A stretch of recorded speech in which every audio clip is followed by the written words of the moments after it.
첫째 주 새 3교시 강의를 시작하겠습니다. 이 강의 내용은 이제 복음과 기독교 세계관이라는 주제인데요. 이번에 2020년에 우리 백석대학교 백석정신아카데미에서 새로 기독교 세계관 교재를 학부용으로 만들었습니다. 제목은 기독교 창으로 본 세계라는 책인데요. 그 중에 이제 2과를 제가 집필했는데 그 내용이 복음과 기독교 세계관의 관계를 설명한 내용입니다. 그래서 파워포인트를 통해서 여러분에게 소개를 드리겠습니다.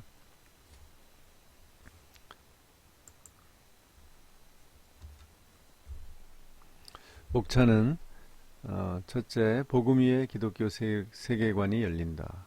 둘째, 복음을 삶에 적용하도록 돕는 기독교 세계관. 셋째, 기독교 세계관은 바람직한 세계관인가. 이 세 가지의 소주제로 내용을 전개하겠습니다. 첫째, 복음 위에 기독교 세계관이 열린다.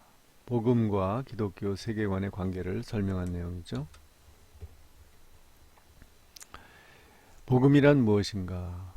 디모데 전서 1장 15절에 따르면 예수 그리스도께서 죄인을 구원하시려고 세상에 오셨다는 내용입니다.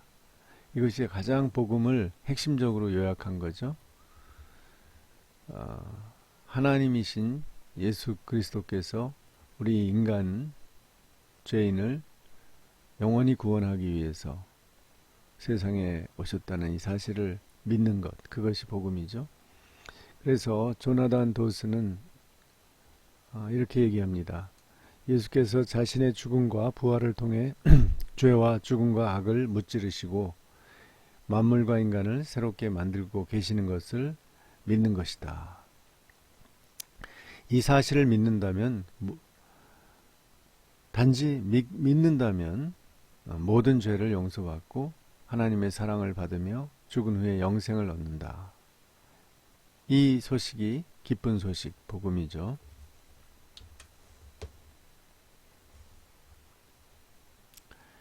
이 복음을 제일 먼저 깨달은 사람이 바로 종교개혁자 마틴 루터입니다.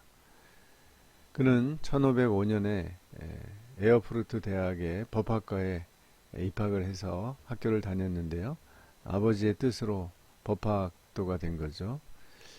그런데 여름방학 때 집으로 갔다가 다시 대학으로 돌아가던 길에 번개를 만납니다. 그래서 죽을 뻔한 고비를 넘기죠. 그때 그는 하나님께 외칩니다. 제가 수도사가 되겠습니다. 그래서 그는 그때 서원대로 수도사가 되어서 어거스틴 수도회에 들어갑니다. 아버지가 반대하고 의절하겠다고 했지만 그는 수도사가 됩니다.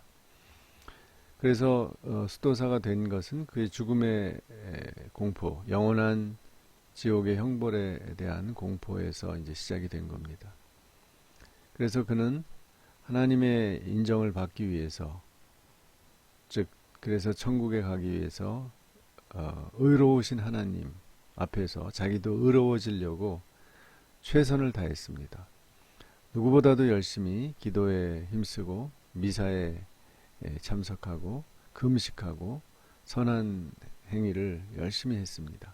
그러나 그는 여전히 자신의 마음속에 있는 죄, 위선적인 죄인인 자신에게 낙담하고 좌절하고 하나님과 자신의 거리가 너무 크기 때문에 하나님을 미워하게 됩니다. 그러면서 그는 자문을 구했고 그 수도회의 지도자에게 자문을 구해서 이제 성경을 연구하도록, 특히 시편을 연구하도록 그렇게 조언을 듣습니다. 그래서 그는 시편과 이제 나아가서 로마서 등을 연구하면서 깨닫게 됩니다. 오직 하나님 앞에 의인이 된다는 것은 우리를 위해서 십자가에서 죽으시고 부활하신 그리스도를 믿기만 하면 그 믿음을 통해서 하나님께서 우리를 의롭게 하신다라는 것을 깨닫습니다. 그러면서 그의 모든 자신의 행위로 하나님을 도와서 의롭게 되려고 했던 그 모든 노력, 그리고 연옥에 대한 두려움을 이제 에서 완전히 벗어나게 됩니다.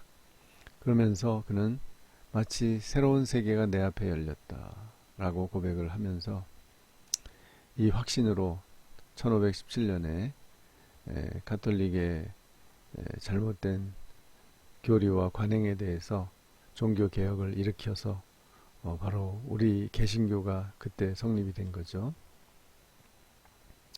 바로 루터가 이러한 종교개혁을 일으킬 수 있었던 것은 성경을 통해서 복음이 무엇인가를 아주 확실하게 깨달았기 때문입니다. 그래서 복음은 이 오직 하나님이시자 완전한 인간이신 예수 그리스도를 그가 나를 위해 죽으시고 다시 사셨기 때문에 내가 그를 믿기만 하면 나도 죽고 다시 산다. 그리고 영원히 부활해서 영원한 생명을 누린다. 라는 이 믿음, 그것이 복음인데 그것을 믿는 근거 위에서 이제 기독교 세계관이라는 것이 성립된다는 겁니다.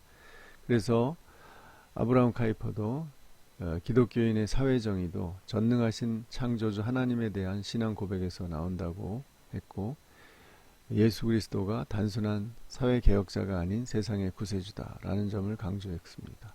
그리고 그는 천국과 지옥을 믿었습니다.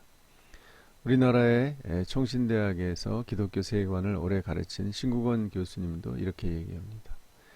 그의 은퇴식에 이제 팜플렛에서 이렇게 얘기합니다.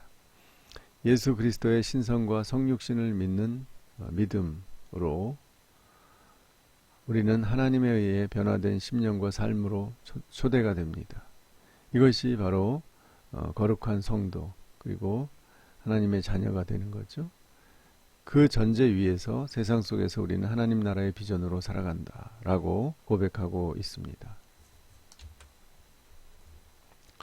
두 번째로, 그럼 기독교 세계관은 복음과의 관계에서 어떤 역할을 하는가에 대해서 말씀드립니다. 복음을 삶에 적용하도록 돕는 것이 기독교 세계관이다. 첫 번째로, 기독교 세계관은 복음주의를 보완한다는 겁니다. 복음주의, 복음을 강조하는 개신교의 신학을 복음주의라고 하죠. 이반젤리칼리즘. 복음주의는 기독교의 본질인 예수 그리스도의 복음을 믿고 복음대로 살고 복음을 전파하는 데 힘을 기울입니다. 우리나라 대부분의 개신교 교포와 교회들이 여기에 속합니다. 복음주의의 장점과 단점이 있는데요. 장점은 이 예수 그리스도를 믿음으로 신앙생활을 하는 그 구원의 감격이 굉장히 강하고 또 그것을 유지하려고 노력합니다. 그리고 그를 위해서 성경 읽기와 기도 생활 또 예배를 통해서 그리스도와의 영적 교제를 강조합니다. 그리고 많은 사람을 구원하는데 열심입니다. 그래서 전 세계의 전도와 선교에 앞장서서 그 교회의 성장에 굉장한 역할을 한 것이 바로 복음주의입니다. 그러나 단점도 있습니다. 복음주의는 그 아주 기본적이고 원론적인 우리의 신앙생활을 강조하기 때문에 우리가 살고 있는 세상 속에서 다양하게 생겨나는 문제들에게 대처하기 어려운 점들을 많이 경험합니다. 특별히 사회문화적으로 하나님의 뜻을 어떻게 실천할지에 대해서 무관심하거나 또 배우지 못했기 때문에 무지한 상태로 당황하는 경우가 사회생활을 할 때 이 복음주의 신자들이 많이 경험합니다. 그리고 더 심하면은 완전히 신앙 따로 또 생활 따로 이원론에 빠지기 쉽죠. 그러면은 본의 아니게 완전히 이 사회생활을 멀리하는 분리주의자가 되든지 아니면 이중적인 신앙생활을 하기도 쉽습니다. 이런 것이 복음주의가 가지고 있는 그런 단점이다 또는 약점이라고 하겠습니다.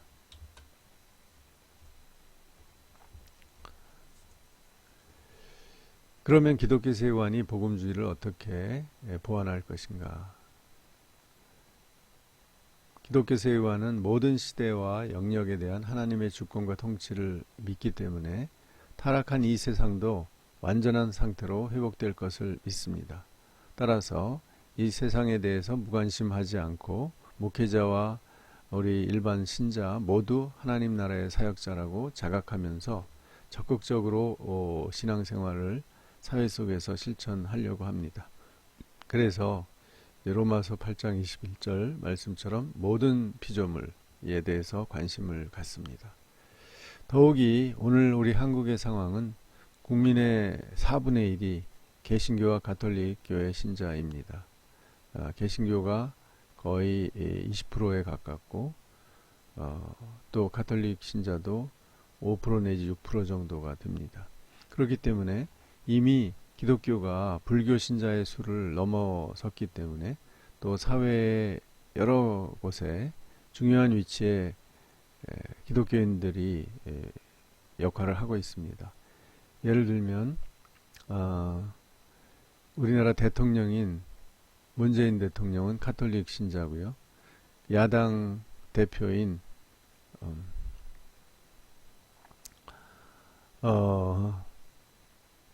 분은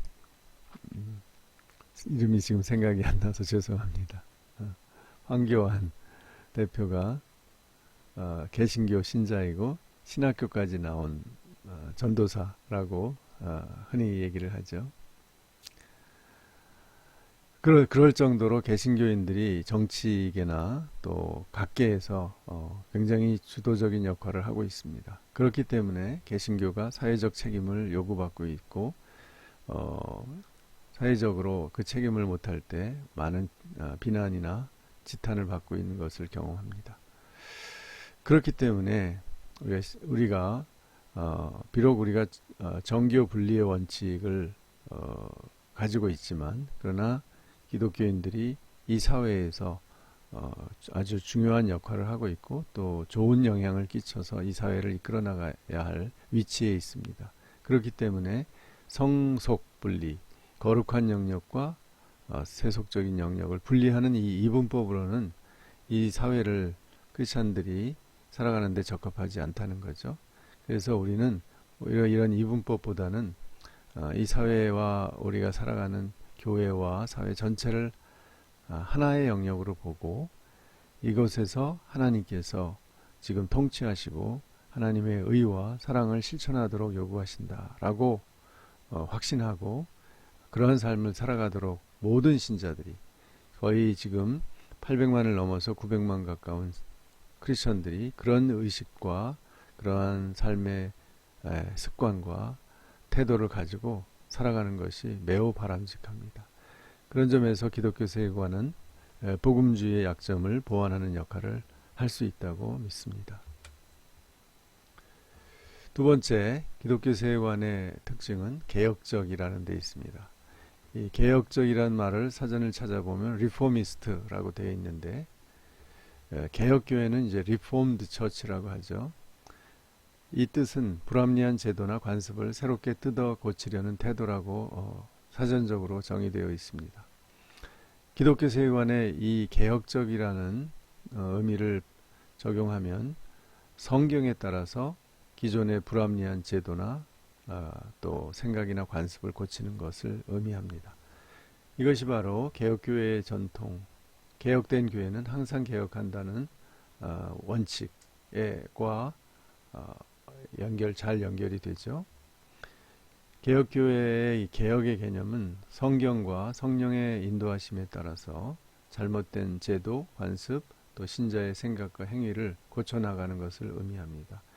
성경 말씀에 어긋나는 즉 하나님의 뜻이 아닌 것은 우리가 죄로 인정하고 회개하고 고쳐나가는 것. 그것이 어떤 개인적인 이른바 영적인 문제나 사회생활에서의 문제나 모든 것을 다 성경적으로 고쳐나가는 것을 의미합니다. 그리고 신자들에게 성경을 현실적이고 체계적으로 설명을 하기 때문에 사회생활 속에 적용하기가 명확해집니다. 그리고 역사의 종말, 하나님 나라가 이 땅에 임할 때까지 그리스도께서 재림하시고 또 새하늘과 새 땅이 임할 때까지 성경과 대립되는 죄와 악과의 싸움을 그치지 않는 것. 그것이 당대에 성공하지 않는다 할지라도 우리는 역사의 종말까지 하나님 나라의 도래를 믿고 싸우는 것이죠. 그래서 개혁교회는 교회의 성격을 전투하는 교회라고 이렇게 특징을 불러왔습니다. 그래서 결국은 이 기독교 세계관은 교회와 사회의 잘못된 관행을 바꾸려고 노력하는 이 개혁적 성격이 강합니다. 물론 우리나라에서는 개혁교회에 속하는 장로교회도 복음주의 성격이 강해서 이 사회적 측면에 대해서 원래는 매우 적극적이고 또 사회 문제에 비판적이고 문제를 고치려고 매우 노력을 했죠. 특별히 일제강점기 때 아주 뛰어난 노력을 했습니다. 그러나 해방 후에 이 독재 시대와 또 경제 성장기를 거치면서 이 사회의 잘못된 관행에 많은 타협을 또 했고 또 분단 상황 때문에 이념 갈등 때문에 여러 가지 정상적인 어떤 사고 방식이나 운영을 하기가 좀 어려운 점도 있었죠. 이제는 우리가 사회의 문제를 바라보면서 정말 성경적인 관점에서 그것을 고치려고 노력을 해야 할 필요가 있습니다. 그렇다면 마지막으로 기독교 세계관은 바람직한 세계관인가 한번 묻고 싶습니다. 제가 그 책의 일과에서 바람직한 세계관의 평가 기준을 제시했는데 5가지였습니다. 첫째는 인간의 정서적 필요를 인정하고 개인의 인격적 체험을 존중하는가. 둘째, 인간과 세계에 확고하고 변함없는 삶의 조망을 제시하는가. 셋째, 인권과 평화, 정의와 사랑의 윤리적 기준을 제시하는가. 넷째, 개인과 사회가 당면한 현실 문제 해결에 도움을 주는가. 다섯째, 미래에 대한 희망과 영원한 가치의 가능성을 제시하는가. 이렇게 좋은 세계관이란 여러 종교나 정치 이념에도 나타나는데 좋은 세계관의 기준은 이 정도 5가지는 충족시키면 좋은 세계관이라고 할 수 있다라고 제가 제안을 했고 과연 기독교 세계관이 거기에 해당이 되는가에 대해서 답을 해봤습니다. 기독교 세계관은 첫째, 분명히 인간의 정서적 차원을 중시합니다. 그리고 자율적인 인격을 가진 존재로 생각을 합니다. 이것이 창세기에 아담과 하와의 창조에서 잘 나타나죠. 아담은 자율적으로 생각을 할 수 있었고 또 선악과를 먹는 결정도 자율적으로 했습니다. 그리고 하와를 볼 때 정말 내 뼈 중에 뼈요 내 살 중에 살이라는 그런 고백, 아주 사랑의 고백을 하는 것을 볼 수 있습니다. 기독교 세계관은 인간이 타락도 인정하지만 그러나 그 전에 이미 인간이 이러한 하나님의 최고의 존재로 탄생되었다는 것을 인정을 합니다. 그래서 인간의 존엄성을 매우 중시하죠. 둘째, 인간과 세계가 한 하나님에 의해서 선하고 완전하게 창조되었다고 봄으로써 인간과 세계에 대한 확고하고 변함없는 삶의 조망을 주고 있다고 믿습니다. 하나님이 선하시고 그 또 전능하시기 때문에 그 능력을 가지고 창조되었기 때문에 인간은 이 세계의 최고의 존재고 또 세계도 하나님이 이 질서를 가지고 만드셨기 때문에 변함이 없다. 비록 타락했어도 기본적인 틀은 변함이 없다라는 이 일관성이 있는 관점을 제시해 준다는 거죠. 그래서 우리가 어떤 불행한 일들을 당하고 비참한 일을 당해도 하나님의 선하심이 이 세상에 나타나고 있고 그 선함이 인간에게도 남아 있다는 것을 우리는 부정하지 않는다는 겁니다. 그래서 인간을 우리는 존중하고 언제나 변화될 수 있는, 구원받을 수 있는 존재로 보는 거죠. 셋째, 타락하고 변질된 세상에서 인권과 평화, 정의와 사랑 같은 윤리적 기준을 제시하고 있습니다. 바로 기독교는 하나님의 성품, 하나님의 속성에서 나오는 정의와 사랑의 윤리를 가지고 있고, 그것을 가지고 이 인간을 존중하고 평화를 유지하는 데 중요한 사상적인 기준을 제시합니다. 윤리적 기준을 제시하고 있죠. 네 번째, 인간의 죄와 자연의 혼돈에서 오는 현실의 어려운 문제를 우리는 무관심하거나 그것은 우리의 문제가 아니라고 하지 않고 그 문제 직면해서 기도하면서 최선을 다해라. 그래서 너희들이 어려운 문제를 당할 때 예수님께서 우리에게 마태복음에서 구하고 찾고 두드리라 라고 요구하셨습니다. 그냥 하나님의 다 알아서 해결해 주실 거니까 우리는 가만히 기다리는 것이 아니라 기다리면서 우리의 실천을 하라고 주님께서 요구하셨습니다. 다섯 번째로, 세상의 종말이 오더라도 그것이 허무한 끝이 아니라 선한 창조가 회복되는 새로운 세상의 시작이라고 보죠. 우리에게 개인적인 종말, 죽음도 허무한 끝이 아니고요. 또 이 세계의 종말이 온다면 그것이 또 끝이 아닙니다. 그것을 우리 굳게 믿고 있죠. 그래서 이제 우리는 천국에서 영원한 삶을 시작하는 것이고, 죽음 후에, 그리고 이 인류의 역사가 끝나도 새로운 세계, 새로운 하늘과 땅이 시작이 되어서 이제 선한 세계가 완전히 회복되어서 완성된 세계에서 우리가 살 수 있다는 믿음을 갖기 때문에 항상 우리는 희망과 소망을 놓지 않는 거죠. 그런 점에서 저는 기독교 세계관이 매우 바람직하다. 우리가 이 성경을 제대로 이해하고 그 말씀의 의미대로 살고 노력하면 매우 긍정적이고 좋은 세계관이다 라고 대답을 하면서 이제